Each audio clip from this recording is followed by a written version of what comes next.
Bonsoir à toutes et à J'ai le tous droit de mettre le maillot ou pas? et Je même pas reçu ça. bienvenue dans le Club Pantio. Nico qui me foire mon entrée totale. Il n'y a pas de problème. Oui, tu peux mettre ton maillot de Jean Nguessan. Il y a pas de souci. Nico, fais-toi plaisir. Bienvenue dans le 99e numéro du Club Pantio. On arrive tout doucement vers la centième. J'espère que vous allez bien. Ravi de vous retrouver en ce dimanche soir. Sur Twitch en direct pour parler de l'OGC Nice. Vainqueur hier du FC Metz par la plus petite démarche 1-0, un but d'Evan Guessant sur penalty. Nice qui consolide cette place de dauphin et qui voit aussi ses concurrents directs perdre des points sur cette place de deuxième. Pas mal de choses à dire sur ce match. On va pas se le cacher, on n'a pas vu du grand football hier après-midi. Mais quand même, pas mal de choses à aborder avec vous. Aussi une page mercato. Dans un premier temps, on va parler du match avec déjà le collègue Anto qui est là avec nous ce soir. Salut Anto, comment tu vas? Bah écoute, très très bien, ça fait plaisir d'être là, ça fait plaisir d'encore prendre 3 points, même si c'était pas très très bon, mais on continue à avancer, surtout vu les résultats des autres. Et puis une stat qui tient cher à mon père, c'est la première fois que Stéphanie Frappard arbitre un match de Ligue 1 cette saison et que l'équipe à domicile gagne, donc ça fait plaisir. Ça, c'est de la stat. Mais effectivement, Nissa Deta qui nous dit bonsoir et bravo les Bleus. Effectivement, petit clin d'œil à l'équipe de France de handball, championne d'Europe. C'était pas mal. Un revenant, il n'est plus dans sa voiture la connexion passe pour l'instant, tout va bien. C'est Nico, fan numéro 1 de Joanne Guessant. Salut Nico, comment tu vas? Bah écoute, comme un supporter d'un club qui est deuxième au classement, donc ça va très bien. Écoute, content que tu sois là. Et forcément, invité adverse, un habitué de l'émission, j'ai envie de dire, c'est Socket de la maison du Grenat. Salut Socket, comment tu vas? Bonsoir tout le monde. Je peux pas dire très très bien non plus, on veut pas exagérer, hein, mais voilà quoi. Lendemain de match, donc on récupère tout doucement. Peut-être mieux que les joueurs. Je sais pas. Écoute, donc dans un premier temps, on va parler du match et profiter de ta présence pendant une bonne demi-heure. Et dans un deuxième temps, on continuera à parler du match, messieurs, si vous avez des choses à rajouter. Mais on parlera également mercato parce que mine de rien, sur les derniers jours, il y a eu pas mal de mouvements, autant dans le sens des arrivées que des départs. Donc, messieurs, victoire de l'OGC Nice 1-0. On va parler peut-être de la composition dans un premier temps avec le retour notamment de Kefren Turam dans le 11. Boudaoui de retour dans le groupe après l'élimination des Fennecs lors de la CAN. La centième de Melvin Barr sous le maillot de l'OGC Nice aussi, j'aimerais qu'on en parle. Mais globalement, ce 11, Anto, pour commencer et attaquer tout doucement, on était sur quelque chose d'assez classique. Le retour de Youssouf aussi au poste de numéro 6. La titularisation de Shaw également sur le côté gauche. Finalement assez classique, ou est-ce que tu t'attendais éventuellement à autre chose? Non, pour l'instant, on sait que Valentin Rosier est encore juste, ce sera sans doute lui qui prendra un peu de temps de jeu à Le Tomba dans quelques matchs. Il y aura aussi peut-être Rosario qui reviendra au milieu, mais globalement sur ce match, on était assez sûr qu'on allait voir ça et ça fait surtout très plaisir de revoir Kefren Turam sous le maillot de Nice. Quel bonheur de voir un joueur comme ça quand même. On en parlera, hein, c'est un point, hein, clairement le retour de Kefren Turam au milieu de terrain qui a fait beaucoup de bien à l'OGC Nice. Nico, ce 11, on était sur quelque chose, voilà, je le disais, de classique, avec un Hicham Boudaoui de retour dans le groupe. Est-ce que tu voyais des surprises, peut-être un Gaëtan Laborde encore exilé sur un côté au profit d'un Evan Guessant dans une bonne forme sur les dernières semaines? Ouais, compo cohérente et qui ressemble à ce qu'on voit depuis le début de saison, donc non, pas surpris. Mais la board à droite, il faudra s'y faire, hein, dans les replis défensifs, qu'on le veuille ou non, il est hyper important, même si on peut en attendre plus. Dans la vision de Farioli, c'est cohérent et pas de surprise. Socket, tu avais parlé lors de la dernière émission, lors du match aller, d'un retour éventuel de Mikotadze au mercato hivernal, chose faite. Bon, il n'était pas à 100%, mais clairement avec les problèmes offensifs que rencontre le FC Metz, qui était avant la rencontre, je le précise, sur une série de 5 défaites en Ligue 1 plus une élimination en Coupe de France. Vous êtes dans une période pas évidente et le retour d'un joueur de ce niveau-là vous permettra d'avoir un peu plus de chances de remporter cette mission maintien, on va dire. Oui, même si ça avantage très bien Bologna d'avoir une telle individualité supplémentaire dans l'effectif, hein, vu que, comme je l'avais dit au match aller, et les résultats le montrent et le jeu lui-même le montre que il va falloir se reposer sur les qualités de tes joueurs plutôt que le collectif, quoi. Et donc, oui, ça va. De toute façon, il va falloir quand même se reposer sur quelqu'un comme lui, parce que il n'y a pas d'autres éléments offensifs qui aujourd'hui se démarquent énormément. Bon voilà quoi, il vient de revenir. Le problème qu'il y a, c'est que ça va commencer à jouer contre nous quoi le temps. Et on en parlera un peu plus en détail dans le contenu du match de Metz, mais faut pas qu'il prenne trop de temps non plus parce que sinon, entre guillemets, il n'aura pas un apport décisif, notamment sur le mois de février qui s'annonce capital pour Metz quoi. Alors, ce match remporté par le l'OGC Nice, 1-0, un but sur penalty d'Evan Guessant, je vous l'ai dit. Votre ressenti un peu sur cette victoire, courte victoire. Comme je l'ai dit en introduction, pas très très beau. Franchement, on n'a pas pris un plaisir monstre, on va pas se le cacher. Mais malgré tout, est-ce que Anto, pour toi, c'est une victoire méritée pour l'OGC Nice sur le contenu de la rencontre? Ouais, bien sûr, sur l'ensemble du match, je pense qu'il n'y a rien à dire.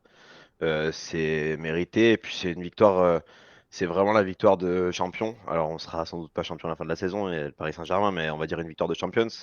C'est dans ces matchs-là que tu vas aller récupérer tes points qui à la fin feront la différence. C'est ce qu'on perdait l'année dernière et toutes les dernières années. Et là, cette année, on l'a gagné, donc ça, c'est cool. Ouais, Nico, en fait, sur les dernières saisons, on s'apercevait que même en étant prétendant à l'Europe, on arrivait à perdre des points contre des équipes entre guillemets jugées plus faibles, hein. On l'a vu notamment sur l'année dernière sous Digard ou même il y a 2 ans sous Galtier. Là, finalement, on arrive à accrocher des victoires. Alors, un peu à l'arrache, hein. Hier, c'était vraiment à l'arrache, on peut le dire. Mais finalement, 3 points supplémentaires qui te permettent de rêver d'une qualification éventuelle en LDC. Ouais, bah, c'est une victoire à la niçoise. C'est une victoire à la niçoise. J'ai l'impression que cette équipe, elle construit ses victoires sans s'affoler, en fatiguant l'adversaire. Et puis à un moment donné, elle sait qu'il va y avoir ou un fait de jeu ou ce petit truc en plus qui va te permettre de l'emporter. Alors les observateurs extérieurs diront que c'est de la réussite, que c'est de la chance, mais au final, je disais hier sur Twitter justement que à domicile, on est intraitable et ça, c'est une force qui est, enfin, c'est une donnée qui est très très importante, je pense, pour une équipe qui veut jouer le podium. Quand t'as pris que 2 buts en championnat à domicile, c'est fort. Et tu as 10 victoires. Donc, à un moment donné, si tu dures comme ça dans le temps, c'est que c'est pas que de la réussite, c'est que cette équipe, elle est cohérente. Elle n'est pas encore spectaculaire, mais il a très bien dit, Farioli, avant le match, en disant on n'avait pas encore vu l'équipe que l'on devait être. Donc, si dans ce processus d'apprentissage et de développement, tu es déjà second, bah, ça va être quoi dans un an et demi alors? Ouais, effectivement, tu soulignes un élément important, c'est la qualité des résultats à domicile, hein. On est sur un record historique à l'Alliance Riviera. Ce record avait déjà eu lieu à l'époque au Stade du Ré. Série à domicile assez impressionnante. Alors c'est vrai qu'on pointait du doigt un peu les derniers matchs à l'extérieur, Anto. Mais ouais, comme le dit Nico, en fait, une grande saison passe aussi par des victoires compliquées comme on a vu hier après-midi, mais surtout va dépendre aussi de ta qualité et tes résultats à domicile. Là en plus on avait eh bien, les 3 anneaux de la Populaire Sud qui étaient inhabités, inexploités. Finalement, ouais, toujours invaincu, troisième meilleure équipe à domicile. C'est une vraie force cette saison. Ouais, puis tu sais, c'est un kiff. En vrai, pour y aller tous les ans, beaucoup de matchs, ça change des matchs où à chaque fois que tu repartais du stade, tu avais perdu encore une fois et qu'on gagnait un peu plus à l'extérieur, je crois, les dernières saisons. Donc cette année, c'est un kiff. À chaque fois que tu y vas, tu gagnes. C'est trop bien. Même si t'as pas bien joué, tu t'en fous. Tu repars, tu es dans ton bus collé, mais t'es content. Donc c'est vraiment très très bien. Et ça crée un bel engouement, je pense. Socket, des regrets côté Messin. Alors effectivement, on a beaucoup parlé des faits de jeu. Bon, ayant vu le match en replay, j'ai vu on va dire les commentaires avant et vu le match après. Ton avis un peu sur le contenu. Est-ce que, comme le dit Anto, tu considères que la victoire niçoise est méritée? Est-ce que t'as des regrets finalement sur cette rencontre? Alors, elle est méritée, oui, elle est méritée, hein, je veux dire, je crois que Nice a genre quoi, 14 tirs, 8 cadrés, je crois, en tout cas quelque chose comme ça. C'est un tir, ouais. Oukidja fait quand même malgré le bon, il prend ce penalty, encore une fois, même si le penalty, je préfère pas en parler parce que même s'il l'arrête, il n'est pas légal son arrêt, il est à 2 mètres devant la ligne, je sais pas ce qu'il fait, bref.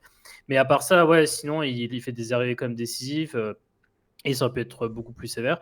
Donc non, Nice mérite son match et Metz a aussi bien n'a pas été plus impactant que ça offensivement sur la première, même si c'était pas non plus à 10 DR quoi, sur la première. Par contre, à la deuxième mi-temps, on a senti que là, la confiance n'étant pas présente, ça commençait à se rattraper. Et comme ça a été dit par Miko Tadze en après-match, il disait qu'ils étaient venus pour prendre un minimum un point. Tu as plus le sentiment qu'ils étaient venus pour prendre un point, quoi.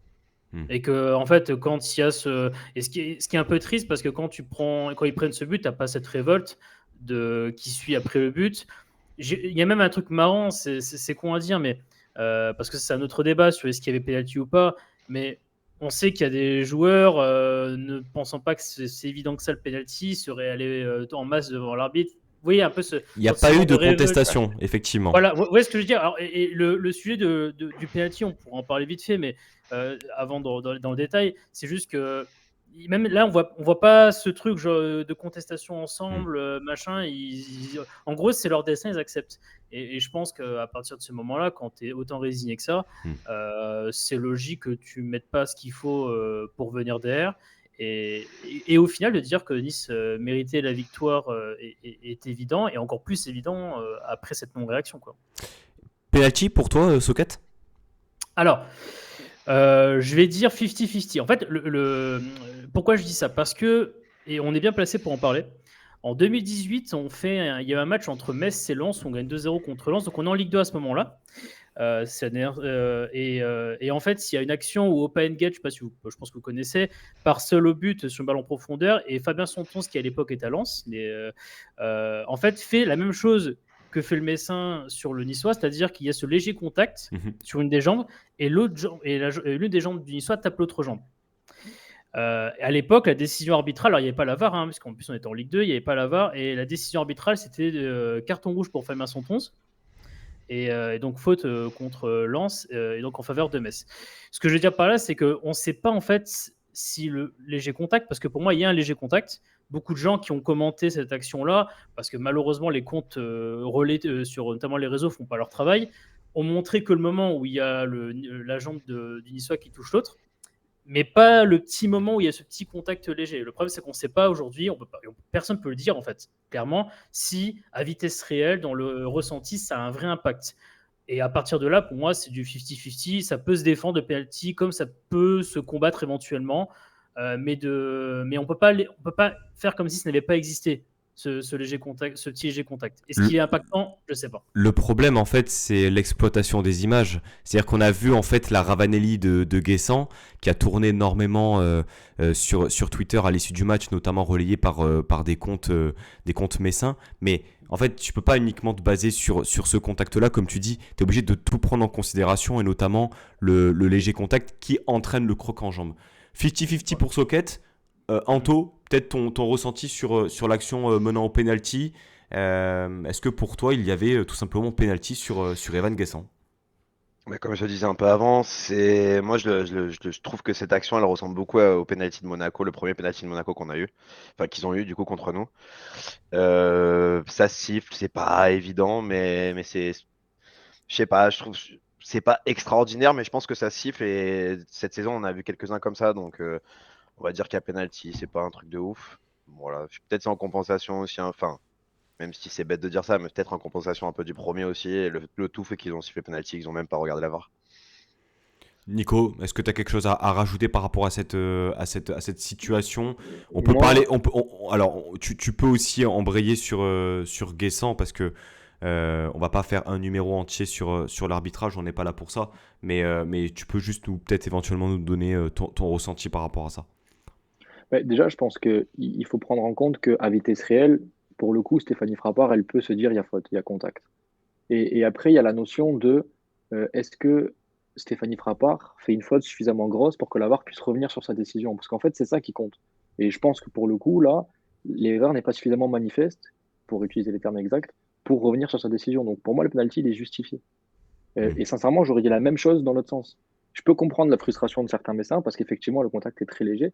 Mais à partir du moment où elle siffle à vitesse réelle et qu'il y a ce léger contact, la VAR ne peut pas faire revenir Stéphanie Frappard sur sa décision parce que l'erreur n'est pas suffisamment manifeste. Moi, je vois les choses comme ça. Après, pour parler du match de Guessant, il prouve qu'il faut réellement compter sur lui parce que même s'il a parfois beaucoup de déchets, dans son jeu, il t'offre beaucoup plus de solutions que certains. il est capable de prendre la profondeur, de garder le ballon dos au jeu. Il enchaîne les buts, il se crée des occasions, il est capable de dézonner. À 1 contre 1, il est également une option très intéressante à utiliser.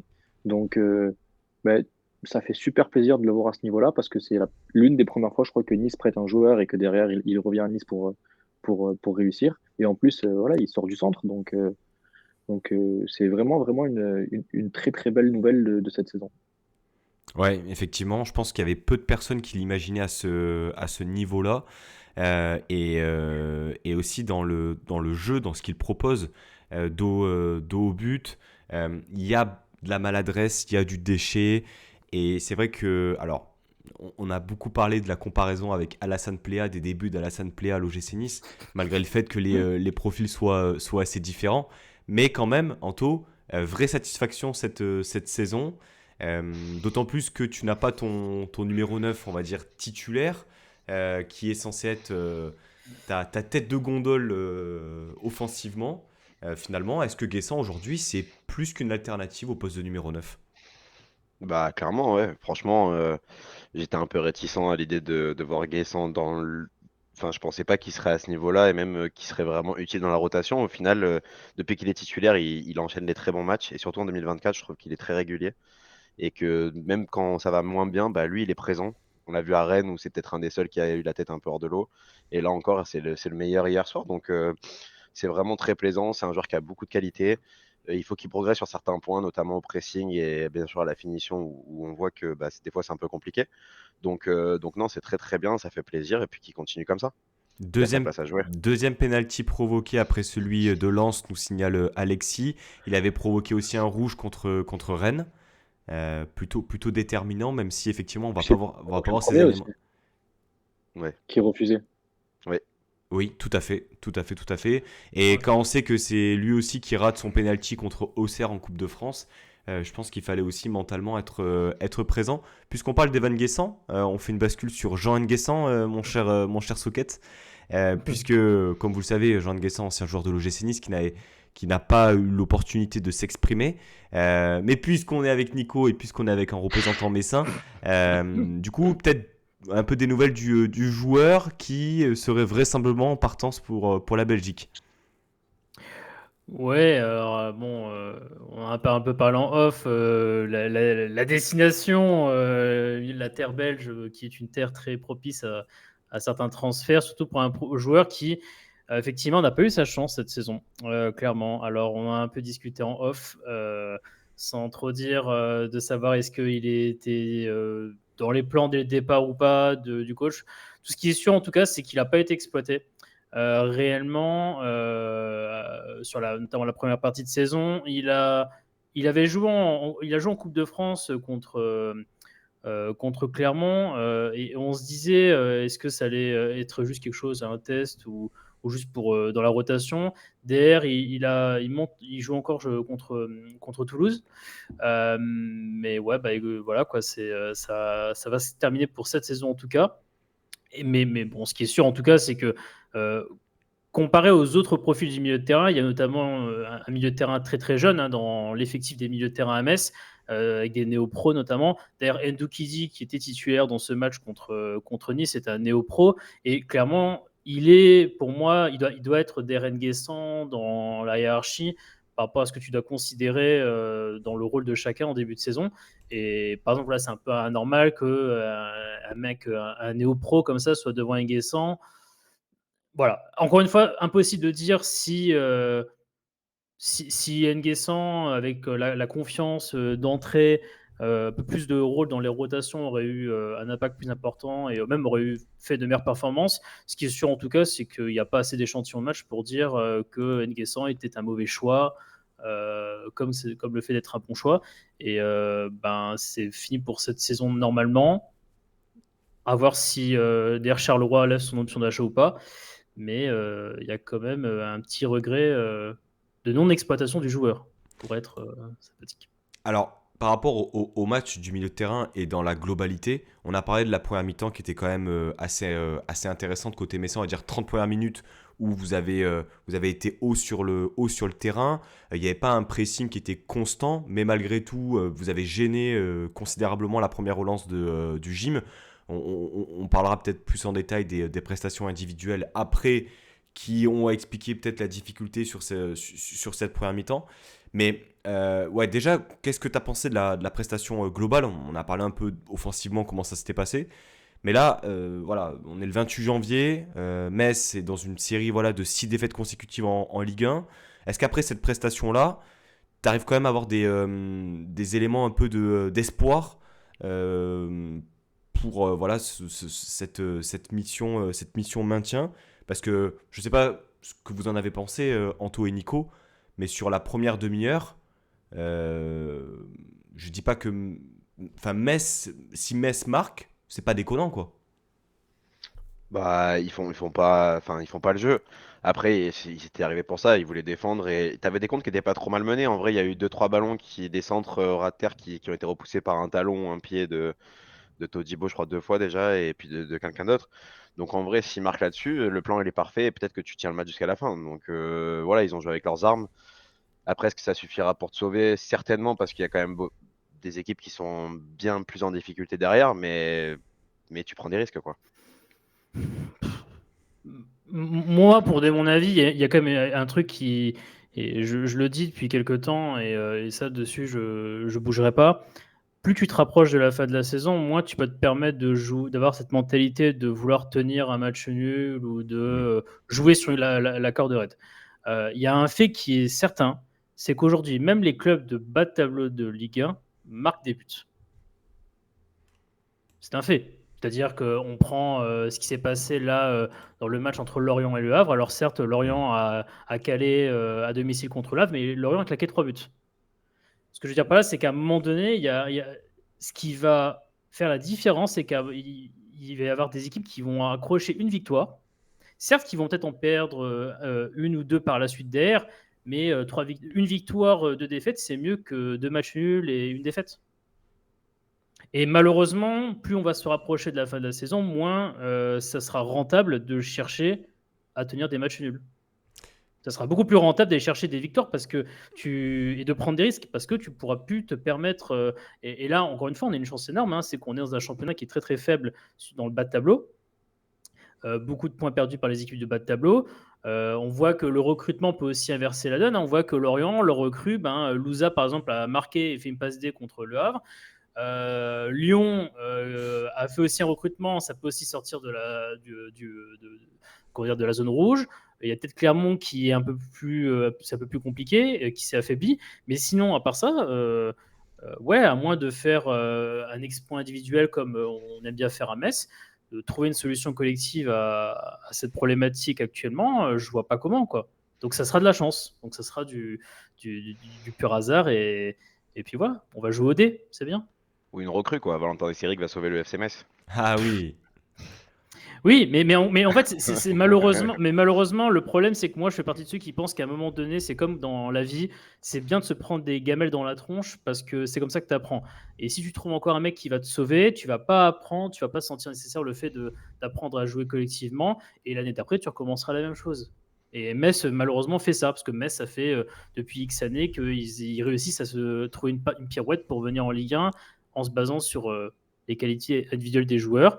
Et malheureusement, en Ligue 1, ça suffit plus. Aujourd'hui, les équipes jouent comme mieux collectivement que, je pense, il y a quelques années, même le deuxième partie de tableau. Donc aujourd'hui, tu ne peux plus faire ça. Ouais, effectivement, là j'ai le classement sous les yeux. Metz, c'est 16 buts marqués, c'est la pire attaque. Non, c'est pas la pire attaque. Non, il y a une équipe qui a 14 buts. Clairement la pire attaque. Mais Metz est juste, on va dire, devant avec 16 buts, Clermont 14 et Toulouse 16 buts. Pour information, Nice est deuxième, mais a marqué 20 buts. Donc, mais meilleure défense. 4 de plus que le FC Metz. C'est pas non plus... Juste dire une chose, c'est que tu peux te permettre de jouer défensif comme le fait Metz, mais à condition de ne pas perdre tes matchs. Parce que Metz n'arrive pas à faire.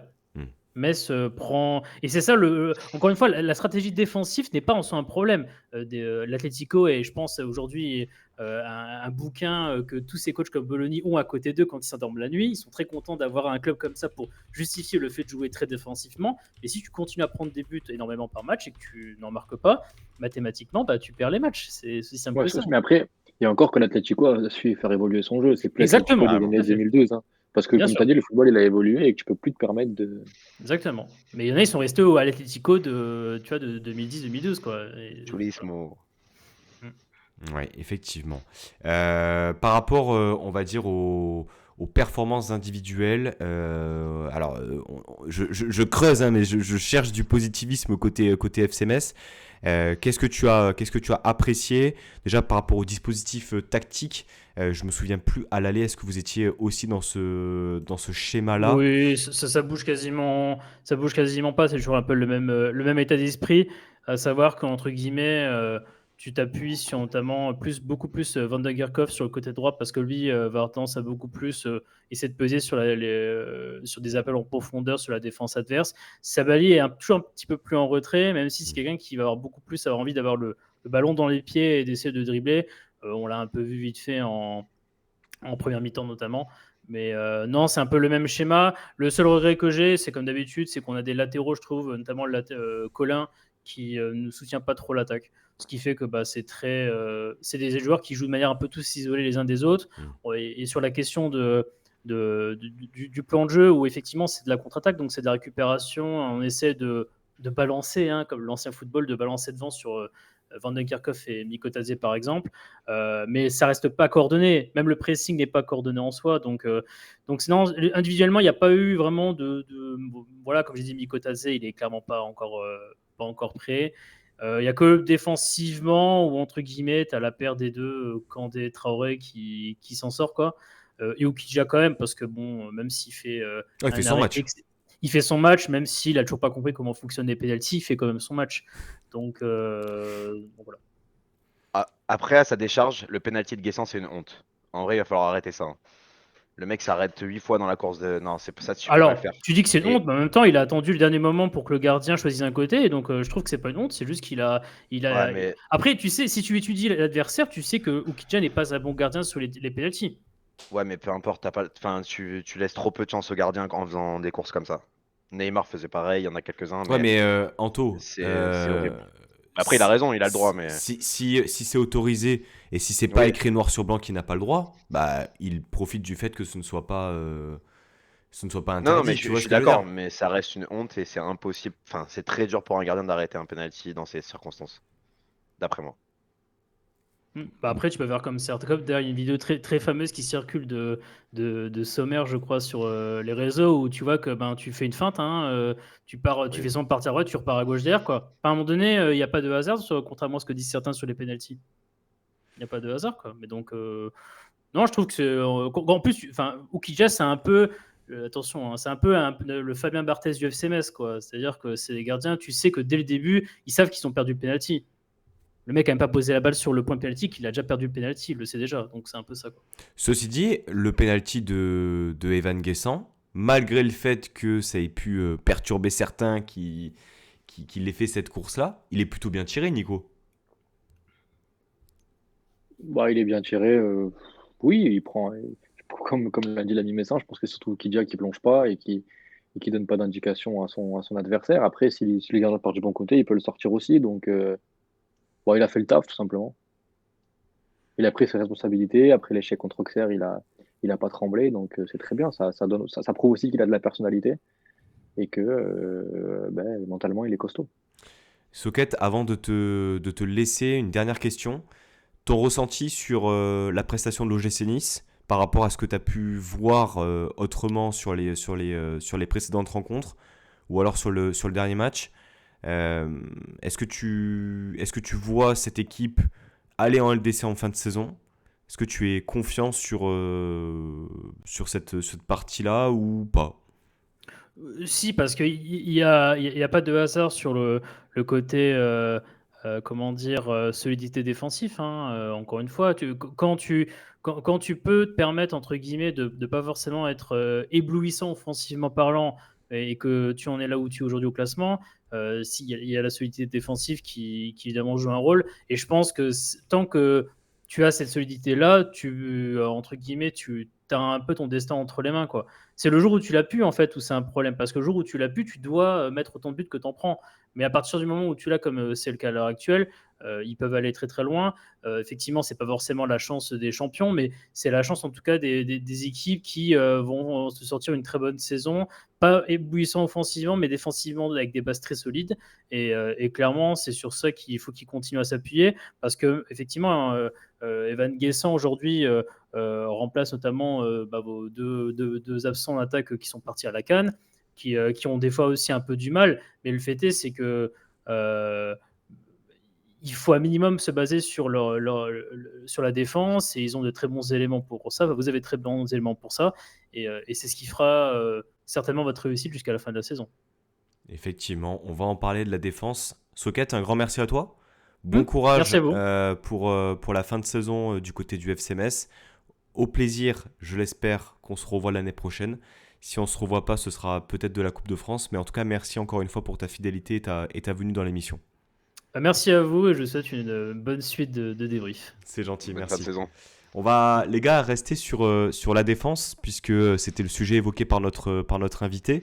On avait pointé quelques défaillances côté Dante Todibo contre Bordeaux. Alors, Todibo revenait après 3 matchs de suspension. Clairement, on a vu un Todibo format XXL, forme internationale.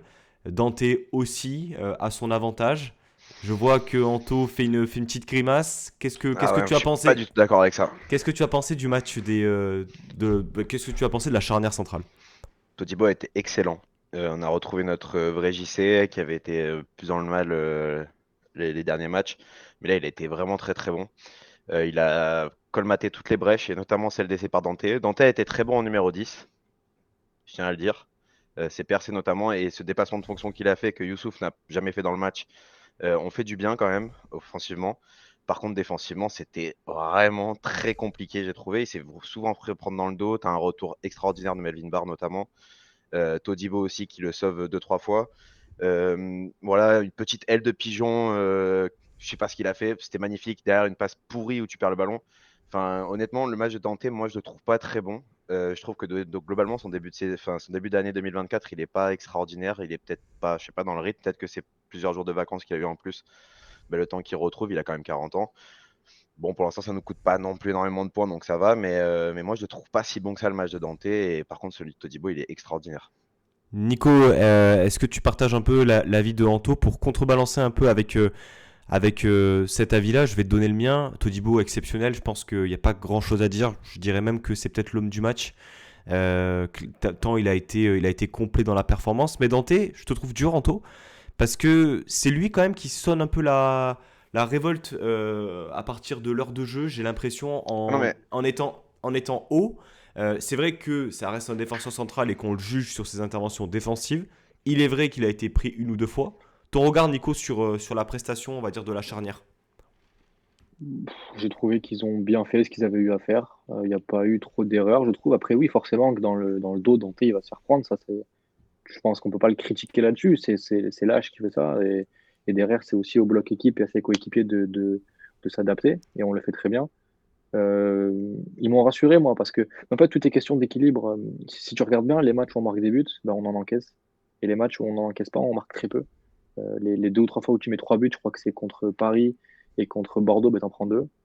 Euh, et tu gagnes beaucoup de matchs 1-0. Donc, tout est une question d'équilibre. Il faut réussir à trouver cette folie offensivement en mettant un peu plus de créativité, en prenant plus de risques, sans pour autant trop se déséquilibrer.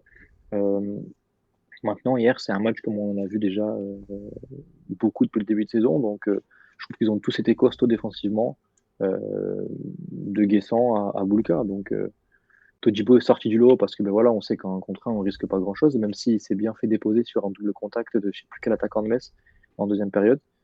C'est- Moi, Todibo, je l'ai trouvé très bon, mais je tiens quand même à dire que ça fait quelques matchs que sur certaines interventions, je le trouve un peu plus facile que d'habitude, moins méchant, moins efficace, moins tranchant. Peut-être qu'aussi il y a ce nouveau statut à digérer, il y a plein de choses, hein. Et je pense qu'il doit le savoir lui-même. Mais après, concrètement, globalement, ils ont tous été au niveau pour moi derrière. Alors, on va rester sur la ligne défensive, parler peut-être des latéraux. J'aimerais quand même qu'on parle du match de Jordan Lotomba. J'ai l'impression d'avoir eu un Lotomba dans la lignée du match de Bordeaux. Alors, il y a eu entre-temps cette déclaration, parce que je crois qu'il est passé en conférence de presse En cette conf, semaine, qui disait qu'effectivement, Farioli lui demandait peut-être d'être un peu plus défensif, tourné vers la défense. Donc, est-ce que ça explique le fait qu'il soit moins tranchant offensivement?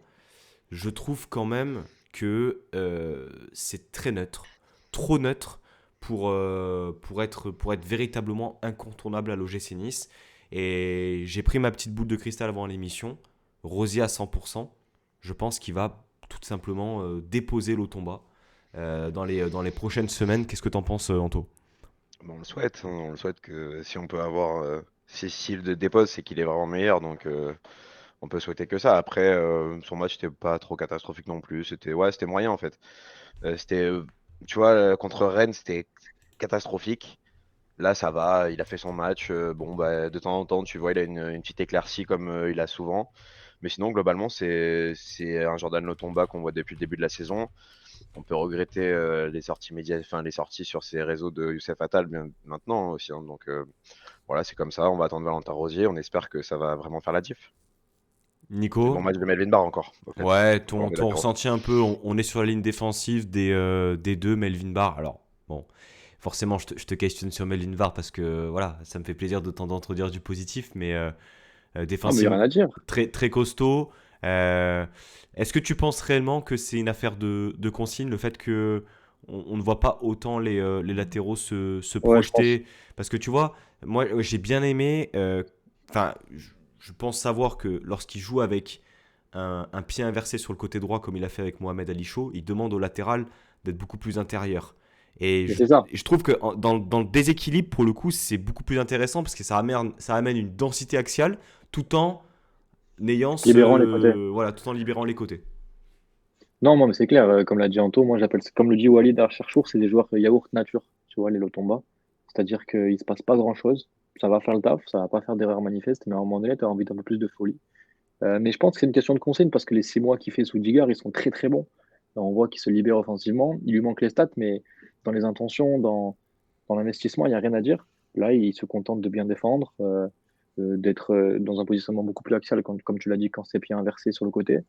Euh, voilà, Melvin Barr, toujours pareil, quoi, très solide sur son côté, au duel qui répond présent.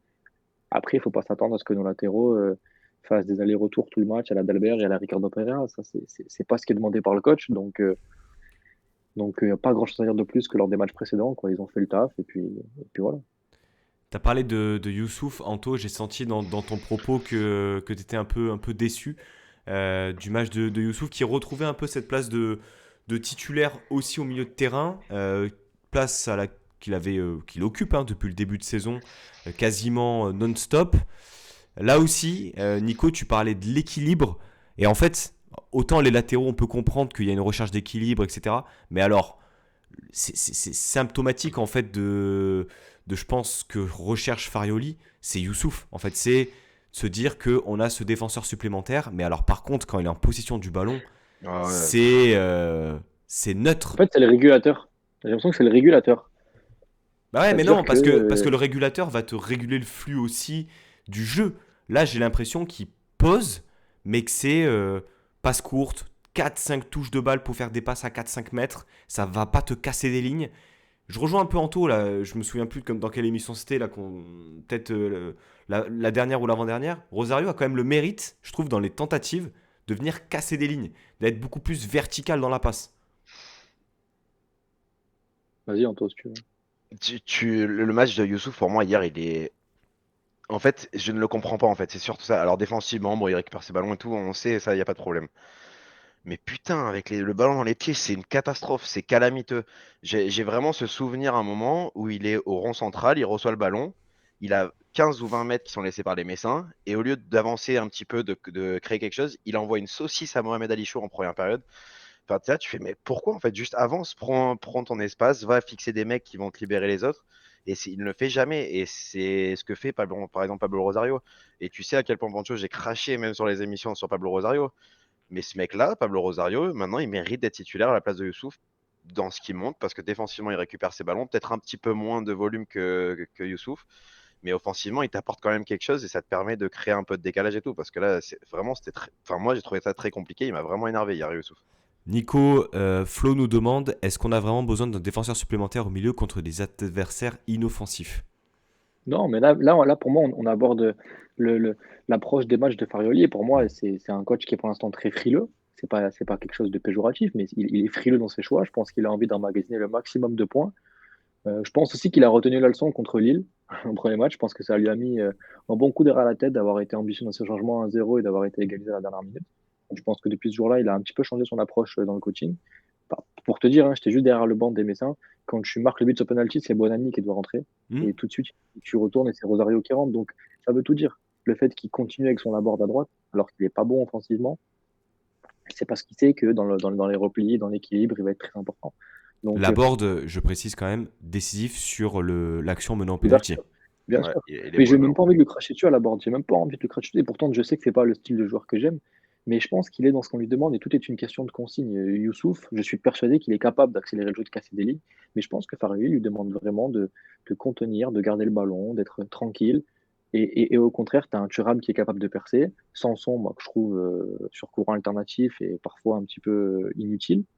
Euh, mais pour répondre à ta question, c'est vraiment cette frilosité de Farioli qui, pour l'instant, c'est le seul point noir pour l'instant chez Farioli, c'est ce manque de prise de risque. Tu vois, à un moment donné, j'aimerais qu'il tente un job en 8, quoi, par exemple. Peut-être qu'il n'aura pas le volume de jeu pour tenir 90 minutes, peut-être que ça va ouvrir un peu plus d'espace à l'adversaire. Mais quand tu joues des équipes comme Metz à domicile, qui viennent chercher uniquement le point du match nul et qui viennent poser un bus, voilà, il faudrait peut-être un profil un peu plus créateur au milieu.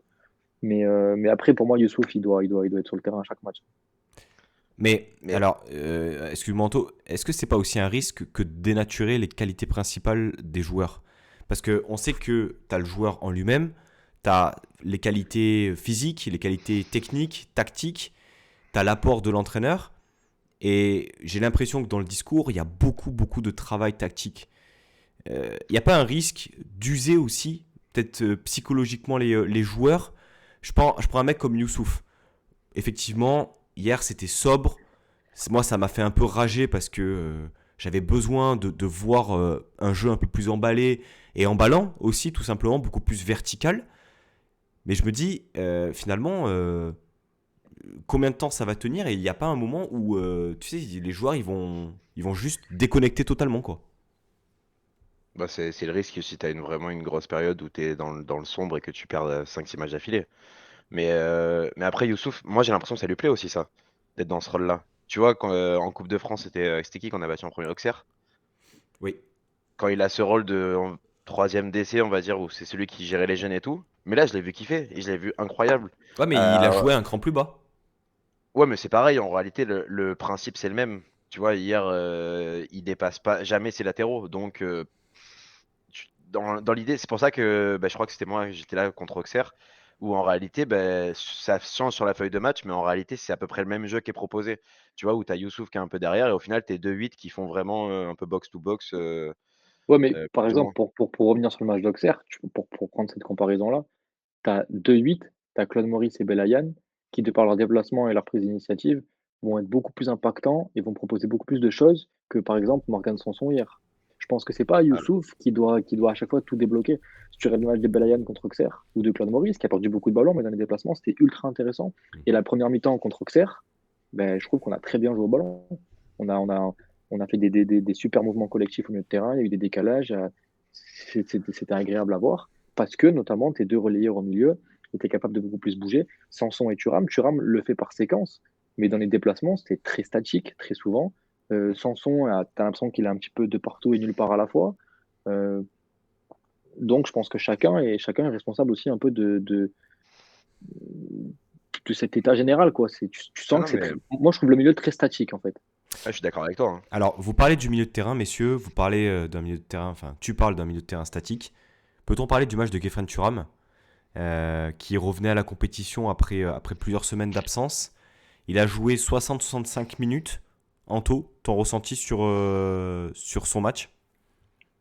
C'était la lumière en première période. C'est peut-être lui qui a amené le plus de show déjà, un petit peu. Il nous a fait un peu vibrer et tout. Et il peut marquer en vrai, peut-être même 2 fois, s'il a un peu plus de réussite. Donc c'était bien. On retrouve un Kefren Turam qui a cette percussion et qui est capable de passer tout le terrain avec 10 mecs qui essaient de le courir derrière. Donc ça c'est cool. Un peu plus intelligent aussi, qui sait lâcher le ballon quand il le faut. Donc c'était assez intéressant. Par contre, c'est sur courant alternatif. Tu sens que de temps en temps, tu le perds un petit peu. Alors après, il a été blessé et tout, il revient. Donc je pense qu'il n'est pas dans le rythme. Et d'ailleurs, sa seconde période, elle est niveau Morgan Sanson, où tu le vois pratiquement pas. Et je pense qu'il fait bien de le sortir assez tôt parce qu'il il est en manque de rythme. Donc voilà, c'est très bien de le revoir. Tu sens qu'il va falloir l'avoir sur la deuxième partie de saison et qu'il va faire grand bien. Et il va falloir trouver un bon compère à lui juste à ses côtés. Genre par exemple Hicham Boudaoui, voilà, au hasard quoi. La bonne formule selon toi, Nico, associer Kefren Turam et Boudaoui, finalement c'était un peu la paire de 8 qui était titulaire il y a quelques semaines avant la blessure de Thuram et avant le départ de Boudaoui à la CAN. Pour toi, c'est la solution et si oui, tu partiras avec qui au poste de numéro 6 à l'heure actuelle? Pour moi, 6, je laisse Youssouf, je touche pas. Parce que aujourd'hui, c'est ce qui fait ta force de jouer de cette manière-là et que ben, les résultats te prouvent que tu dois conserver cette recette-là. Donc il faut pas tout mélanger, il faut pas tout remettre en question. Pour moi, hein, je te parle en tant que coach, voilà, je bouge pas Youssouf du poste de numéro 6. Et après, effectivement, devant, je pense que je mettrai Thuram et Boudaoui. Boudaoui parce que ben, voilà, c'est un Boudaoui, il est partout, il sait tout faire. Et parce que ben, Kefren Thuram, même s'il est frustrant, parce que moi je trouve que c'est un joueur qui est très frustrant, il est capable de débloquer un match sur une ou deux séquences. Et voilà, il faut aussi compter sur Sanson, parce que Sanson a fait un très bon match à Bordeaux.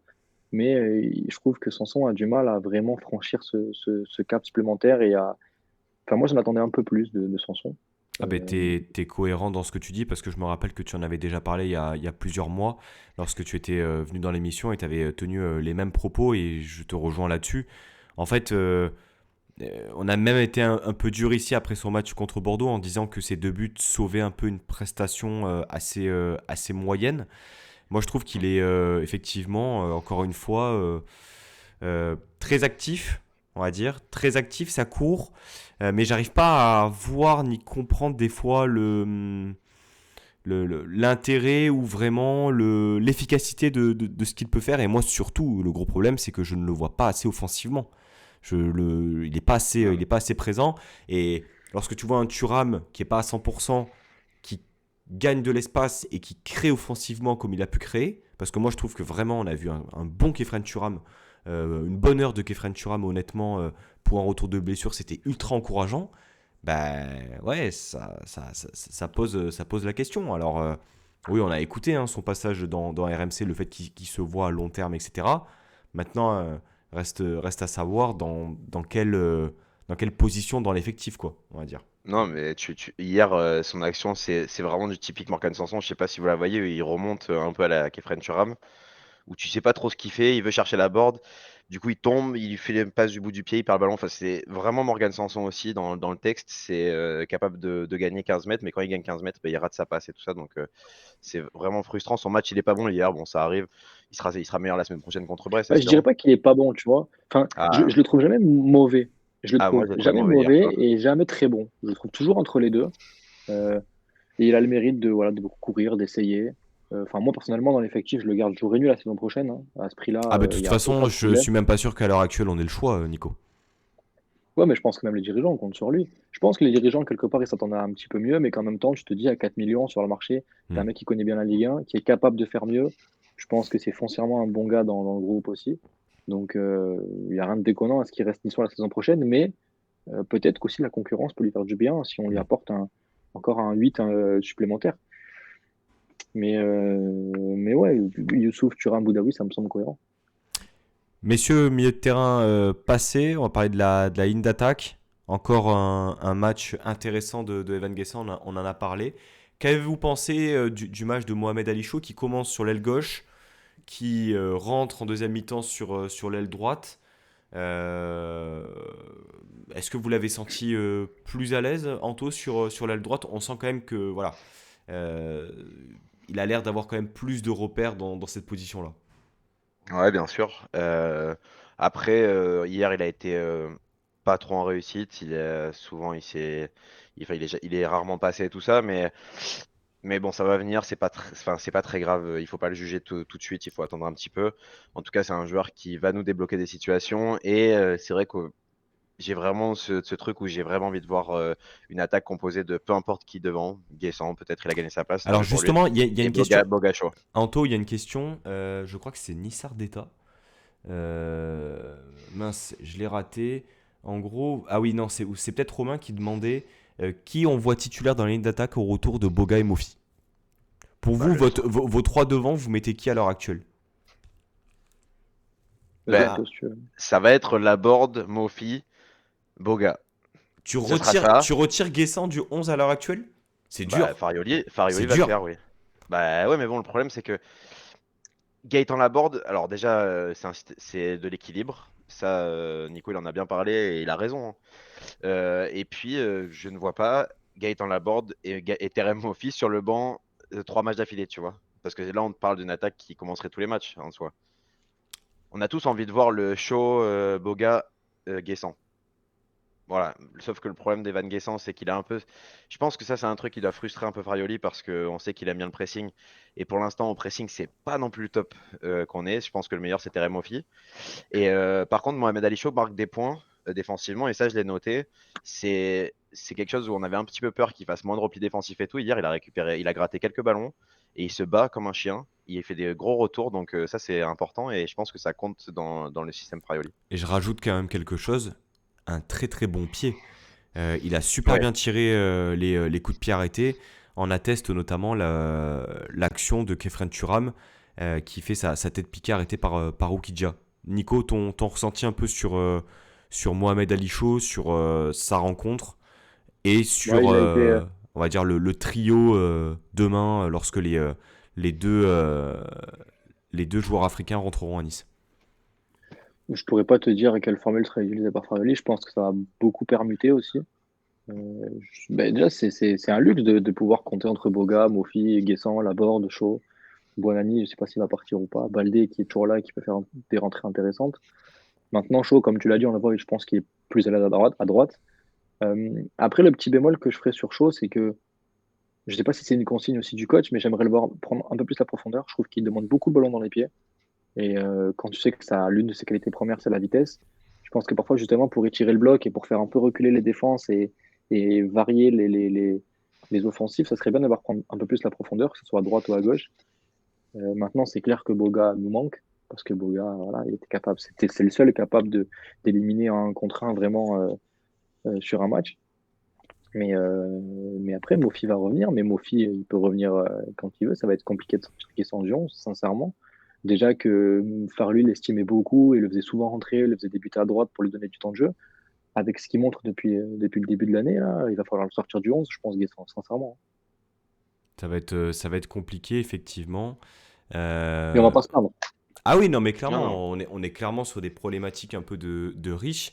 Mais moi, en fait, je pense surtout à l'investissement qui a été celui fait par le board de l'OGC Nice quasiment un an jour pour jour maintenant sur Terem Moffi, en fait. Lorsque je vois les joueurs offensifs pris, lorsque je vois l'utilité que peut avoir un Evan Guessant dans le 11, ok, Moffi pour le pressing et les efforts, mais j'ai du mal en fait à l'imaginer performant et modulable à la manière Farioli. Je ne sais pas ce que vous en pensez.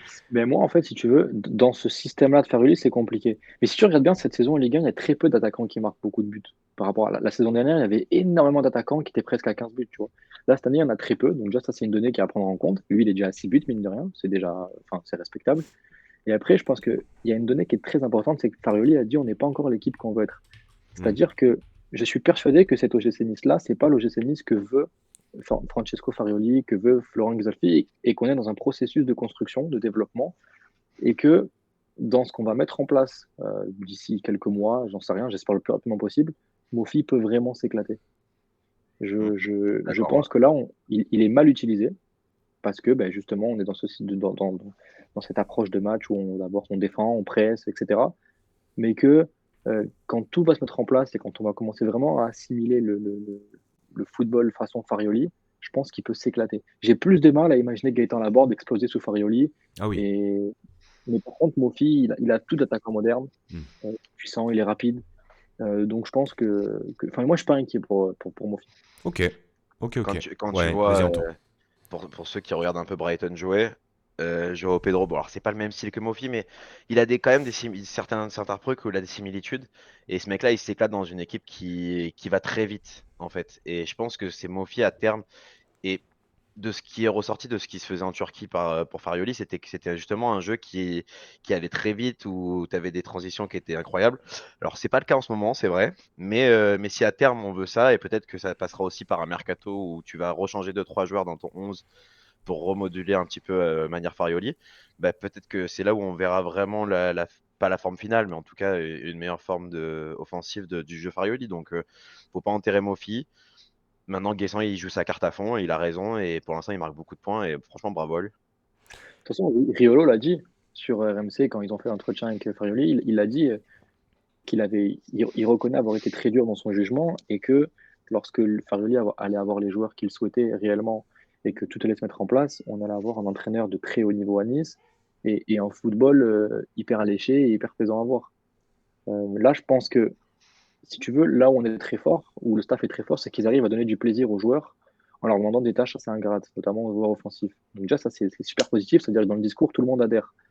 Maintenant, je pense que si tu prends chaque joueur individuellement à part et que tu leur demandes s'ils prennent du plaisir sur le terrain, je suis pas sûr qu'ils te répondent tous oui. Parce que quand tu vois que Laborde, il est de quoi à 3 ou 4 buts, je pense pas que ça lui fasse plaisir de faire 15 000 allers-retours. Il préférerait être devant les cages et tu vois, enrouler des ballons.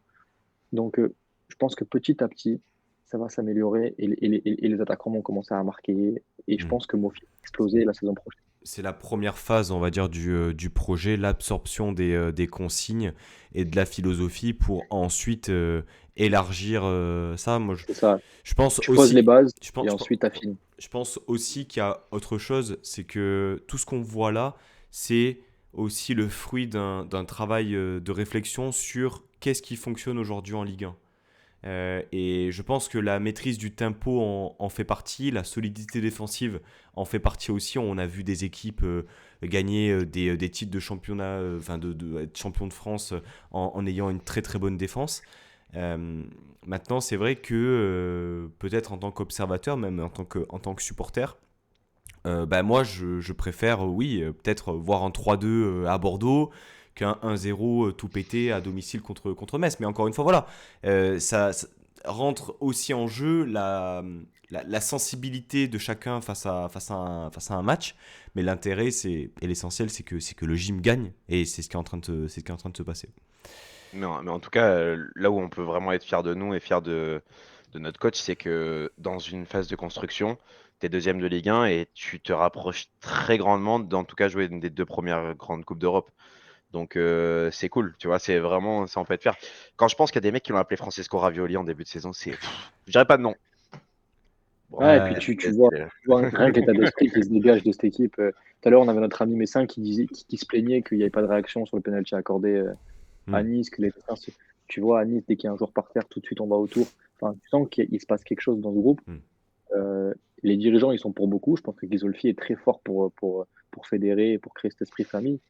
Et puis derrière, Farioli, à son âge et avec le peu d'expérience qu'il a, réussir à tirer tout le monde vers le haut, tout le monde derrière lui. Même ceux qui jouent pas, ils sont exemplaires. Est-ce que tu as déjà entendu un joueur se plaindre? Jamais. Peut-être qu'un Buonani ou un Baldé, ils sont pas contents, mais à chaque fois que tu les vois, ils sont tous sourires. Ouais. Dès qu'ils rentrent, ils ont envie de bien faire. Non, mais c'est Donc, surtout aussi qu'il y a eu un travail de fait sur peut-être la communication et la gestion de groupe, tu vois, parce qu'on a vu quand ça avait un peu implosé lors de l'année, pas l'été dernier, il y a 2 ans. Bon, je pense qu'il a fallu aussi remettre de l'ordre sur ce qu'est un club de foot et quels sont aussi les éléments qui te permettent d'être bon sur mais tu le as des terrain, quoi. patrons déjà. Tu vois, tu as des patrons, tu as des mecs qui incarnent l'autorité, qui imposent des règles. Et tu peux le voir. Je pense que déjà Ferruli a gagné en crédibilité le jour où tu vas à Lorient et qu'il met Mofi sur le banc et qu'il sort Todibo. Tu sors un joueur en Totalement. retard. Totalement. Tu sors tes deux meilleurs joueurs et d'entrée, tu vois, même si tu as 34 ans, ok, si vous êtes en retard, vous jouez pas, peu importe le statut. Ça, Hmm. c'est très important. Et en fait, dans ce groupe-là, il a perdu personne. Ouais, et Pourtant, il y en a qui jouent quasiment pas. tu sais, même Rosario, même s'il a fait des matchs en dessous, il lui a vraiment donné beaucoup de crédit, que ce soit dans la presse et même en le mettant un peu partout sur le terrain. Et tu montres aux jeunes que par un état d'esprit irréprochable, tu vas jouer. Et Regarde Je Louché. pense, Tom Louché, ouais, je pensais à ça, voilà, Tom Louché. pareil. Il en parle depuis cet été.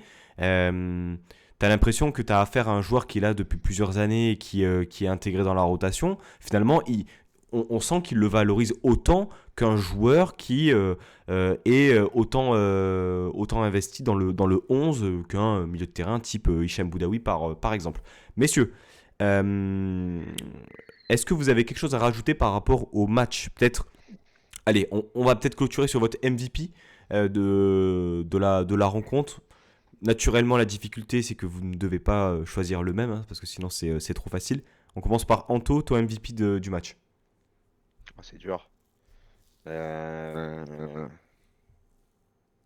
Ouais, Todibo, hein. Ouais, je sais pas, c'est dur. Ton Todibo, Guessant, Ah, alors il y a qu'un seul. c'est Tu, dur. tu es suiveur de NBA, tu sais qu'il y a qu'un seul MVP, donc Todibo ou Jalen Bronson. Non, non, Todibo. Todibo quand même, ça fait. En plus, ça me fait tellement plaisir de le revoir à ce niveau-là, après son match un petit peu cauchemardesque la dernière fois. Donc, non, Todibo.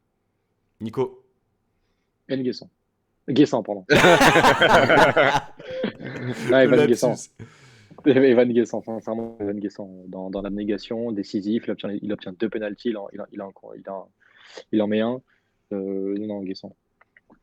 Ah, vous me mettez dans une situation particulièrement confortable. Moi, je vais rester cohérent par rapport à ce que je vous ai dit. J'ai beaucoup aimé la production de Kefren Turam. Et par rapport au fait que ce soit un retour de blessure, je pense qu'il faut aussi le mettre un peu en avant. Matt nous pose la question suivante. Les entrants. Anto, tu voulais parler des entrants, notamment.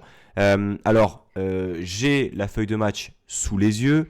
Donc, Diop a remplacé Shaw. Claude Maurice remplace Thuram. Boudaoui remplace Sanson, je crois, de mémoire. Et Rosario le tomba. Ouais. Et Rosario Lotomba. Ah ouais, Rosario Lotomba. Oui, j'avais pas fait gaffe. Ok, ok. Anto, pour toi, les entrants, enfin, qu'est-ce que tu en as pensé déjà par rapport au choix et à l'impact qu'il y a eu sur le résultat final? Bah déjà, tu sais que des fois, je suis pas trop satisfait des entrants. Là, pour le coup, je trouve ils sont tous vraiment très bien rentrés dans leur match. Il y a personne qui a été en dessous. Bon, c'est vrai que je suis pas fan par exemple, du Perrault qui rentre en ailier. Je préfère un Loucher qui est capable de défendre et à qui tu vas peut-être donner plus de temps de jeu. On sait pas où sera Romain Perrault l'année prochaine, mais en tout cas, je comprendrais s'il a pas envie de rester. Enfin, je sais pas comment ça se passe au niveau de l'option d'achat, mais qu'il a pas envie de rester. Après, tous les autres, c'est bon. Et bien sûr, je vais parler de Alexis Claude Maurice et Sofiane Diop. Alors déjà, Diop, très bonnes entrées aussi, ça fait plaisir. Et on espère qu'il va continuer. On va remettre encore de l'espoir dessus. Je remonte dans le train. Et Claude Maurice, j'ai vu beaucoup de messages parler du fait qu'il faut qu'il parte. Parce que dans 6 mois, il est sans contrat et tout ça. Moi, je suis pas trop d'accord. Je trouve que c'est un joueur qui apporte. Alors, c'est pas tout le temps parfait, on est d'accord, hein, loin de là. Mais en tout cas, son entrée et celle de Sofiane Diop, ben, ça combine. Ça joue au football, ça t'apporte autre chose, ça casse les lignes par les dribbles et par la passe. Et à chaque fois, je le trouve pas mauvais en fait. Et je trouve que les critiques sont un peu exacerbées dessus. Et c'est surtout un mec, pourquoi le faire partir pour 1 million ou 1,5 million d'euros maintenant, alors qu'il peut te rendre des services sur les 6 mois qui restent. Peut-être qu'on ne le prolongera pas, mais au moins, c'est un mec qui t'apporte quelque chose d'autre. Et moi, je le trouve assez intéressant. Nico, ton ressenti sur les entrants et sur l'avis d'Anto sur Alexis Claude Maurice. Moi, j'ai pas trouvé les entrants transcendants. Ils sont entrés dans le match, ils se sont mis directement au niveau de leur coéquipier. Euh, Pas grand-chose à dire. Après, sur Claude Maurice, moi, je pense déjà que pour son bien, il faut qu'il parte lui. Je pense que voilà, à Nice, ça l'a pas fait, ça le fera pas. Faudrait qu'il parte. Maintenant, si pour le parti, enfin, t'as perdu Belayan, donc tant qu'à faire, garde-le pendant 6 mois, quitte à De toute façon, tu récupéreras quoi? Tu récupéreras 2 millions cet hiver. Tu récupéreras pas Ouais, grand-chose. c'est Il est ça. en fin de Ouais, contrat dans 6 maximum. mois. Voilà, donc non, moi je le considère sur les 6 derniers mois. Après, j'aimerais qu'on ne le prolonge pas, sincèrement, parce que comme je t'ai dit, il a jamais réussi à exploser ici. Je pense que c'est un joueur qui est pétri de qualité, vraiment. Je pense que initialement c'est un top prospect, mais c'est trop léger, c'est trop léger. Je sais que j'aime beaucoup ce joueur, hein, que je l'ai beaucoup défendu, mais c'est trop léger, c'est uniquement par séquence, c'est pas décisif, c'est blessé, c'est pas un joueur fiable sur une saison pour une équipe qui souhaite jouer les premières places pour moi. Euh, donc voilà, c'est bien de l'avoir en sortie de banc, je trouve, cette saison, c'est intéressant. Il faut pas trop le critiquer non plus parce que bah, des fois c'est abusé, comme l'a dit Anto. Mais après, tu peux pas construire autour des mecs comme ça. Il prend peut-être la Ah, place d'un autre joueur dans l'effectif. Moi, de toute façon, j'ai un rêve pour cet été, si tu fais la Ligue des Champions, à ce poste-là. Maintenant, est-ce que c'est faisable ou pas, j'en sais rien. vas-y, dis-nous. Bah, moi, je rêve de Fofana. J'ai cru comprendre qu'il voulait revenir en Europe, il connaît bien Ghisolfi. Est-ce que c'est faisable ou pas, j'en sais rien. Mais, euh, mais un mec comme ça pour remplacer Thuram, j'y pense. Ok. Écoute, on verra. Tu as parlé de Belayan. On va terminer un peu cette émission. Alors, on a terminé le match et l'analyse du match. On va parler un peu mercato, messieurs, parce qu'effectivement, Anto est totalement défait. Le départ de Reda Belayan. Alors, c'était un peu surprenant, enfin, je pense, pour beaucoup, parce que on l'a vu entrer contre Rennes. On l'a vu aussi jouer contre Auxerre. On voyait qu'il arrivait quand même à se faire un peu de place, on va dire, dans la rotation. Départ donc à Vérone, en Italie, 500 000 euros, je crois, avec un pourcentage à la revente. Bon, je vais aussi dire voilà, Amraoui en prêt à Nancy aussi, en national, et Buonanni éventuellement à Lorient. C'est les dernières informations, mais peut-être plus sur Reda, Anto. Apparemment, c'est une volonté du joueur de ne pas poursuivre à l'OGC Nice. Il lui restait 6 mois de contrat. Est-ce que tu penses que Nice fait une erreur et le joueur fait une erreur de partir tout simplement? Est-ce que tu aurais préféré qu'on le garde et qu'on fasse le forcing pour le prolonger? Non, en vrai, bien sûr, je suis triste parce que j'adore le joueur et je trouve qu'il est très intéressant. Et j'espère et je pense qu'il fera une bonne carrière. Alors après, est-ce qu'il fera une grande carrière? J'en sais rien, mais en tout cas, il fera une bonne carrière. Maintenant, je pense que le deal, il est quand même bon parce que bah, on lui a pas promis beaucoup. Et je pense que c'est bien parce que ça veut dire que le club a été honnête avec lui à lui dire bah tu vas jouer des petits bouts de match ou pas du tout. Et lui avait envie de jouer, donc je pense que c'est gagnant-gagnant. Et s'il explose, je pense qu'il y aura un bon pourcentage à la revente. Donc voilà, c'est plutôt logique en soi. C'est vrai que moi je suis triste parce que je l'adore et peut-être que je regarderai quelques matchs de l'Elias Vérone. Je dis pas, c'est D'accord. possible que je m'inflige ça, Tu vas te non, faire non, je trouve ça plutôt logique. en série B ou en série A le Elias Veron comme pour regarder l'affrontement entre Lucas Dacunia et Reda Ex- Belayan. C'est dire. C'est Exactement, dire. c'est ça. Nico, est-ce que ce dossier un peu Belayan, ça vient pas pointer aussi des difficultés qu'on avait déjà notées pour le club de tout simplement gérer ces jeunes? Belayan, c'est un jeune Ouais. qui vient de l'INF Clairefontaine, qui est un peu le vivier numéro 1 en France. Bon, qu'il l'est plus, ça l'est plus, hein. Enfin, moi je trouve que ça l'est plus. Quand je vois que Naounou il passait par Clairefontaine, je te pose des questions. Ah, ok. Bon, écoute, en tout cas, Non, mais c'est vrai que. historiquement, Non, mais... non, mais ouais, c'est moins c'est vrai, réputé. c'est vrai que là, tu m'as refroidi Non, non, tout mais d'un coup là. je trouve que c'est moins réputé. À une époque, c'était vraiment Ouais. la référence. Et le joueur qui passait par Clairefontaine, c'était vraiment le joueur à Hmm. prendre. Aujourd'hui, ça l'est moins, je trouve. Il y a beaucoup plus d'exemples de joueurs passés par Clairefontaine qui n'ont pas réussi derrière. Ok. Tandis qu'avant, c'était beaucoup plus faible. Donc, je repose ma question. Est-ce que ce dossier-là, ça vient pas aussi pointer peut-être une difficulté encore du club à faire Faire confiance aux confiance jeunes. La à ces place. jeunes, ouais, et à l'engagement en fait dans le projet tout simplement? Ouais. Ouais, moi je pense que bah, c'est toujours très compliqué d'allier performance, donner la chance aux jeunes. Enfin, c'est toujours très compliqué. Mais tu vois, par exemple, pour revenir sur Claude Maurice, moi j'aurais préféré me séparer de Claude Maurice cet été Ouais. et faire confiance à Belayan. Claude Maurice a eu sa chance, il ne l'a pas saisi. Bah ok, on se sépare en bon terme. Tu restes à Lens, Lens voulait le garder. Et puis, tu fais monter dans la hiérarchie un jeune comme Belayan, qui même si en termes parfois de comportement, il pouvait faire des conneries au centre. Ok, oui, il est un peu fou dans sa tête apparemment. Mais c'est un joueur qui, sur le terrain, a toujours répondu présent, que ce soit avec les 17, les 19, la N3, avec le groupe élite, qui était capitaine du groupe élite, qui était capitaine en N3.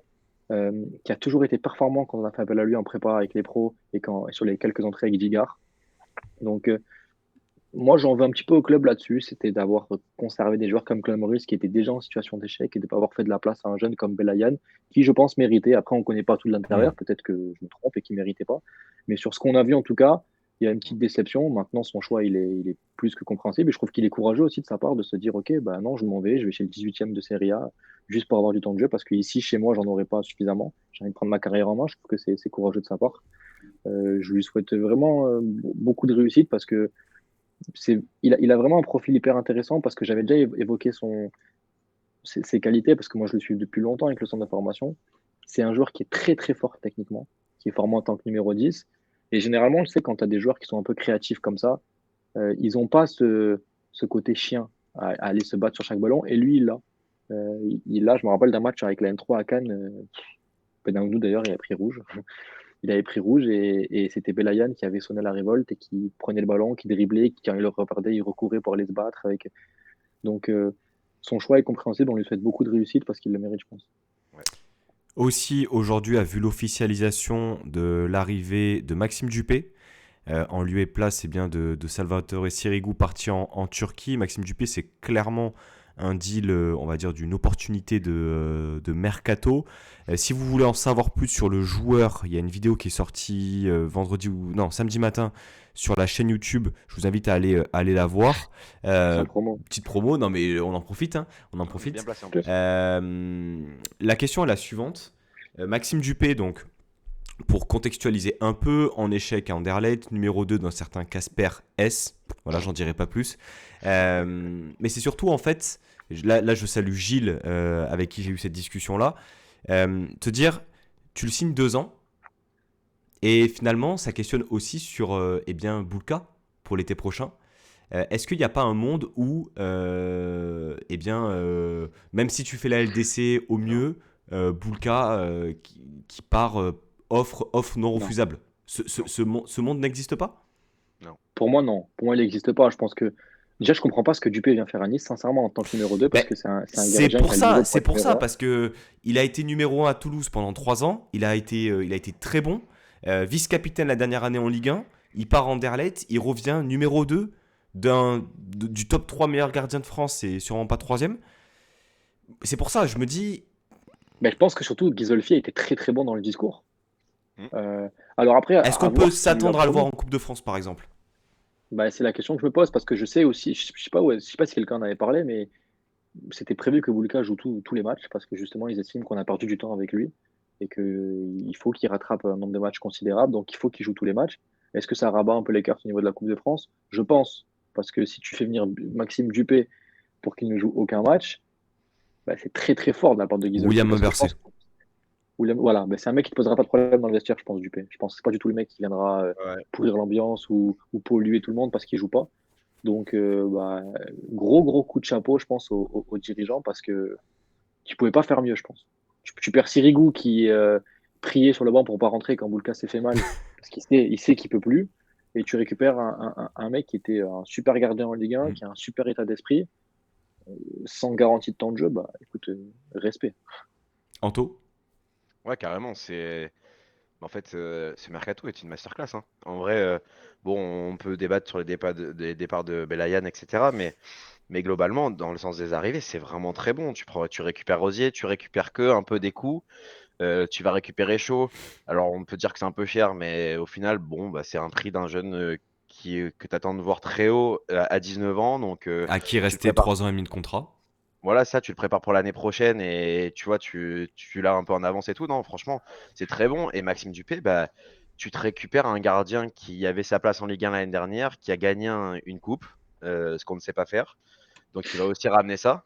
Non, mais c'est fou, mais ça c'est peut dur, être aussi important. c'est dur ce que tu dis là, Anto. Non, mais c'est dur à dire, mais en tout cas, c'est la réalité. Depuis que je suis né, on n'a toujours pas gagné un titre. Donc, je suis né un jour après la dernière Coupe de France. Donc, C'est toi qui portes la poisse, en fait. Pancho, ouais, Anto, c'est toi qui portes la poisse. Mais c'est toi qui portes la poisse, en fait. Non, mais tu vois, donc tu récupères vraiment, je pense, un mec qui est cool. Après, pourquoi il vient à Nice? Je pense qu'il avait vraiment envie de sortir d'Anderlecht. Ouais, je pense. celui dont on ne prononce pas le nom, je pense que ça doit être infect de travailler avec lui. Et je crois que je sais plus qui c'est l'insider un peu belge là. Sacha Qui a- Tonnet. Ouais, c'est ça, exact. Ouais. Qui, Toliver, ouais. j'ai vu un extrait vidéo où il parlait justement de ce Michel où il était horrible avec les autres. Et je pense qu'il a dû se dire, bah, tant qu'à faire, on va se casser de là, on va aller à Nice où il fait beau. Je vais aller à la plage, je suis numéro 2. Et au cas où, l'année prochaine, peut-être que je peux gratter un match de Ligue des Champions si l'autre il se blesse un peu. Et qui Il y met de la a, crème sur le crâne parce qu'il est blanc. il y a aussi Ouais. le fait que Grave, ouais. Boulka l'année dernière s'est blessé 3-4 mois. Il y a aussi cette donnée-là aussi, hein, c'est un peu un joueur qui est susceptible de se blesser. Mais c'est vrai que, bon, je pense quand même que... Je ne dis pas que Maxime Dupé va être titulaire l'année prochaine à l'OGC Nice, mais je dis que Marcin Bulka, c'est un gardien qui est PL compatible, qui parle anglais. Et si tu as un club qui vient et qui pose 50 bâtons sur Bulka, eh ben Ghisolfi, il fait quoi? Tu vois? Bah non, Mais à moi voir, Bulka, il t'as part pas pas besoin de moins de vendre. 223 millions. C'est- C'est le Cet record en été, vrai. Hein. mais c'est que cet été, tu vas sûrement perdre Todibo et Thuram. Donc tu feras 2 grosses ventes déjà. Donc tu n'auras pas besoin de vendre un troisième joueur, déjà, je Mhm. pense. Et je pense que Boulka ne se voit pas ailleurs qu'à Nice. C'est sa première saison complète en France. Enfin, en pro, ça on l'oublie, mais c'est sa première vraie saison au haut niveau. Et je ne le vois pas partir au bout d'une saison, surtout s'il a la possibilité de jouer à la Champions League. Je pense qu'il est aussi très reconnaissant de la confiance qui lui a été accordée par le coach et par les dirigeants. Il est adoré par les supporters. Mm. Donc pour moi, ce monde-là n'existe pas. Maintenant, tu avais annoncé Melvin Barr, top 3 arrière gauche, donc ça me fait très peur ce que tu dis. J'avais Ouais, annoncé ouais. Melvin Barr, plus précisément, nominé dans MVP. les aiglons de la saison. Voilà. Voilà, ça me fait peur ce que MIP. tu dis, parce que MIP. quand on pense que tu dis une connerie, il se passe ça, tu vois, c'est comme Batshuayi. Ouais. Mais un petit point juste pour clôturer, messieurs. Badreddine Bouanani, on a vu qu'il était à deux doigts de rentrer juste avant le but de Guessant. On sait qu'il est éventuellement en partance pour Lorient, en prêt sans option d'achat. Alors, la modalité, je pense qu'on est tous d'accord pour dire qu'un prêt sans option d'achat, c'est peut-être ce qu'il lui faut. Maintenant, la question qui a un peu, on va dire, étonné, c'est la destination. Actuellement, Lorient est relégable. A des soucis, on va dire, d'effectifs, de mercato, peut-être un discours aussi avec le coach qui ne passe plus. Qu'est-ce que vous pensez de la destination pour Buonanni concrètement? Est-ce que vous êtes plutôt convaincu du fait que dans un contexte un peu compliqué, ça va l'endurcir et il va essayer de gratter sa place de titulaire? Parce que finalement, là, j'ai l'impression que d'un club à l'autre, il va se retrouver pareil, à savoir un entrant qui va rater ses 20-25 minutes de jeu. Qu'est-ce que vous en pensez? Vas-y, si tu Nico. veux, je sais pas. Ouais. Le truc, c'est qu'il y a Fèvre à Lorient déjà qui joue à droite. Donc, est-ce qu'il va jouer à Lorient, c'est une question. Moi, concrètement, d'habitude, je suis pas trop dans ça, mais ça me fait chier d'arranger Ferry, déjà. Euh, Maintenant, il faut qu'il joue. Enfin, moi, je suis persuadé que c'est un top talent, vraiment. Je pense que il a tout pour devenir un très très grand joueur. Je le pense sincèrement. Tu vois des trucs en lui que tu n'as pas l'habitude de voir. Il y a des aptitudes qui sont énormes. Est-ce que Lorient c'est la bonne destination? J'en sais rien. Comme je dis, le fait peut-être dans un contexte compliqué, ça peut l'endurcir, ça peut lui permettre de progresser, mais en même temps, est-ce que pour le développement d'un jeune joueur qui est justement à la recherche de confiance et de repères, c'est une bonne chance d'aller là-bas? Je ne suis pas sûr. Anto? Moi, je suis pas du tout pour. Alors, le ferry, je m'en fous un peu, honnêtement. Dans le football, je pense que ça se brouille souvent et que Juste voilà, on avant, revient. avant que tu continues, Anto, il y a Flo qui nous Mm. dit, j'avais vu passer ça aussi, qu'il y avait la possibilité que Fèvre parte en fait et retourne en Ouais, Angleterre. ouais, mais ça fait 30 jours qu'on l'entend et pour l'instant, il est toujours à Lorient. Donc, Voilà ce que j'allais on dire. approche de la fin, quoi. Après, peut-être, hein, mais après, moi, c'est pas même pas le souci. Je pense qu'il jouera et qu'ils trouveront une place et tout. Mais le truc, c'est que on en a parlé beaucoup avec Pancho quand on a fait le déplacement à Rennes, où on a eu une grosse discussion après avoir pas vu notre équipe tirer pendant 70 minutes dans un parcage où il faisait -12 sur les prêts des joueurs. Et en fait, moi, je suis pas un grand fan des fois des prêts. C'est-à-dire que tu vas envoyer Buonanni dans un vestiaire qui est pourri. Honnêtement, hein, voilà, tu l'as vu, Ferry il fait une déclaration où il dit bah, les mecs qui se prennent pour des stars, ils dégagent. Ok, d'accord, mais c'est génial, bon contexte pour envoyer un jeune. Alors peut-être ça l'endurcira ou peut-être ça va complètement le perdre. Et en plus, tu vas dans des principes de jeu qui sont tellement éloignés de Farioli que le mec va peut-être progresser, il va prendre de la confiance, mais pas sur ce que va lui demander Farioli. Et en fait, je pense que clairement, c'est peut-être mieux de le garder à Nice 6 mois et qu'il continue à travailler, à prendre quelques minutes par-ci par-là et petit à petit. Ou alors l'envoyer par exemple à Auxerre, tu vois, où ça travaille bien, dans des clubs au moins qui travaillent bien, que de l'envoyer à Lorient. Moi, je suis pas du tout satisfait s'il va à Lorient. Après, peut-être que je me tromperai, peut-être qu'il va revenir en feu, mais j'ai énormément de doutes. Ouais, j'avoue que j'ai un peu de doute aussi. Alors, pas de problème avec Lorient, hein, on va dire. Là, on va pas vous parler de Loïc Ferry et du deal de Mofi, hein, même si But du ça. PSG. Non, voilà, mais le truc, c'est Le titre. que. C'est qu'en fait, ça pose quand même question du contexte, en fait, du contexte dans lequel il va se trouver, des problèmes que rencontre Lorient aussi. Voilà, enfin là, clairement, il va devoir, s'il y va, arriver, se mettre au niveau direct, ne pas avoir de... Voilà, il faut pas qu'il y ait une période un peu de transition. Il va arriver début février. Enfin, vous voyez, ça risque d'être compliqué à gérer pour lui. Après, s'il y arrive et qu'il arrive à être titulaire et à sauver Lorient, mais dans ce cas, on pourra dire que le prêt a été génial. Mais Dépend. là, quand même, j'ai pas l'impression que ce soit le meilleur move possible. Parce qu'en vrai, même si on l'envoie à Lorient, même s'il sort pas, enfin, franchement, j'en ai rien à foutre de où finisse Lorient à la fin de la saison. L'important, c'est le joueur. Et même qu'il sauve Lorient ou pas, faut que ça lui apporte quelque chose d'être allé là-bas, vraiment, tu vois. Pas que ça soit juste, ok, il a fait 2 passes décisives, un but. Ouais, mais la Tu question vois ce que je veux c'est dire? est-ce que ça va lui apporter quelque chose vraiment pour lui si il joue juste un peu plus que ce qu'il joue actuellement? Est-ce qu'il y a uniquement l'histoire du temps de jeu? Tu vois? Ouais, bah, c'est la discussion qu'on avait eue. Voilà, tu vois, est-ce que c'est qu'une question de temps de jeu? Est-ce que c'est pas aussi une question de nouveau vestiaire, nouveau contexte, nouveaux joueurs, nouveau discours, tu Après, ils vois? se connaissent tous. Franchement, ils se Ouais, connaissent tous entre eux. tu Entre les vois, sélections de jeunes. Bonani, je trouve que même si c'est très court et tout ça, ce qu'on voit, bah, depuis le début de la saison, il y a vraiment du progrès dans son attitude, dans ce qu'il dégage dans le système entier de Farioli. C'est beaucoup mieux. Avant, on avait vraiment ce truc où c'était très laxiste et juste utopique. Maintenant, il est un peu plus intelligent, il pose un peu plus son jeu et tout, et il fait pas toujours la même chose. Donc finalement, il progresse sans beaucoup jouer. Donc voilà, Hmm. la question, elle se pose. La Moi, je question, le garderai. la question est posée, on verra. Messieurs, 1h20 d'émission, beaucoup trop long, mais ce n'est pas grave, ça a fait plaisir de revenir sur ce match, sur cette victoire de l'OGC Nice qui consolide cette deuxième place, série historique à l'Alliance. Voilà, on se retrouve la semaine prochaine pour le déplacement à Brest, l'horrible Brest. Aïe aïe aïe, attention, Super 1-0 là. la communauté brestote qui va me tomber dessus. Non, non, non. Le Brest d'Eric Roy qui fait du bien bon travail. Merci pour votre présence, toutes les personnes sur le chat, pour vos interactions. Émission disponible dès ce soir sur YouTube et sur Spotify. N'hésitez pas à aller checker le numéro sur Maxime Dupé qui est disponible sur YouTube et sur Spotify également.